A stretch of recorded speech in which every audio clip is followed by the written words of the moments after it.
Okay, just tandakan, lekupkan sikit. Jadi kau nak tunggu part tak tahu bila sampai kan. Buat dosa lagi sebelah sini.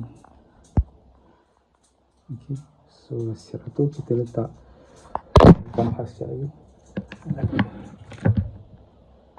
Okay, so nanti close up dia. Close up dia, nanti kita ratakan. Lepas kita letak polystyrene campur super glue okay, jadi keras betul nanti. Kau nak tahu part selambat.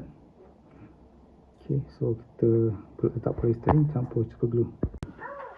Lepas tu kemaskan dia, kikis dengan ni kemaskan dia supaya dia rata lah ya. Itu yang kita pakai. Okay, so ni main tajam keras, kikis bagi dia rata balik. Kikis bagi rata semua ni. Matang lah, dah rata. Now kita letak ubat dia. Alright. Okay, lepas tu campuran ini dengan ini letak kat situ lah. Dia akan keras hampir semata. Okay.